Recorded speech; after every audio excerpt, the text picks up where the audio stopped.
Hello po, good afternoon po. Thank you po sa pagpunta. Yun lang, pwede na pong Char. Eme lang po. Sige po. Nag-Jack and Poy po kami ni Jason. Ako po yung maunang magbabasa ng vows. Jason Carl, when I met you, I was so busy with myself and my career. Yun lang ang buhay ko eh. Inom, work, friends, work ulit at pagpapakulay ng buhok. Yun lang. Sobrang dami na nang nangyayari to a point that I didn't know I need you. But as we go along, spending time with you felt like all my secret prayers have been answered. Mga dasal na binubulong ko lang bago matulog. Prayers that are only between me and God. I will always remember how you made me feel in the first moments we shared. Parang nasa pelikula. Like nothing could go wrong. May kaba, may excitement, may kilig. And for some unexplainable reason, I found peace. But definitely, we also had our fair share of hurting each other unintentionally. Yet, here we are today. We chose to make things work, and the rest is history. You are everything that I am not. You were never a yes man. Pakiramdam ko, nakahanap ako ng katapat ko. You correct me when I'm being too much, yet you acknowledge things kapag ikaw naman ang nagkakamali. And I love you for it. Since then, I know I wouldn't be marrying a man that loves me blindly.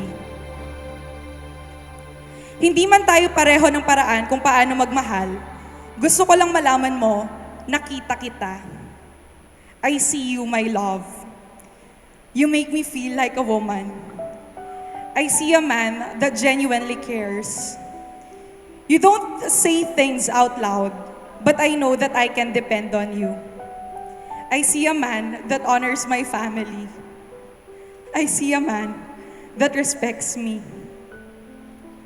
Noon pa man, I have always believed that love is about giving despite all inconveniences. That when you love, gagawin mo ang lahat. Kahit na at kahit pa. At pinatunayan mo yon. That love truly perseveres. Sabi nga nila, swerte kang araw kasi mabait, talented, at maganda daw ako.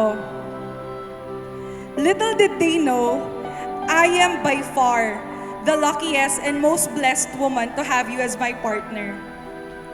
Walang sinabi yung pagbiyahe mo ng 120 kilometers back and forth sa compromises na ginagawa mo para sa akin.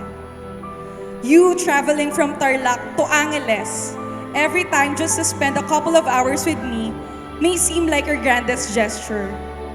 But trust me, higit doon ang nabibigay at nagagawa mo para sa akin.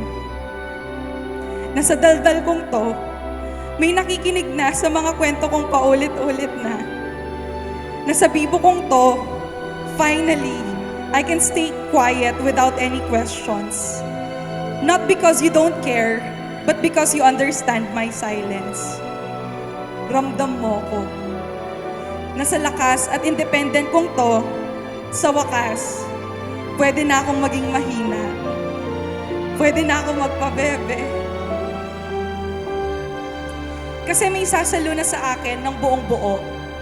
You taught me what it means to love, to be loved, and to give love to my own heart. I know I am not easy to love, but thank you for loving me anyway. You bring out the truest in me when I am with you. I could dance in front of you and not be judged. I can show you sides of me that no one has seen yet. You are the freedom I owe myself. And so, from the depths of my heart, thank you. Thank you so much for being there for me when I couldn't be there for myself. Thank you for being present. So here we are today, achieving things together. After starting a business, buying our own house, heto na tayo, getting married. I have always been a one day at a time type of girl. Spontaneous lang. Bahala na. But with you, I started dreaming of things we could possibly be. You push away all my worries of the unknown.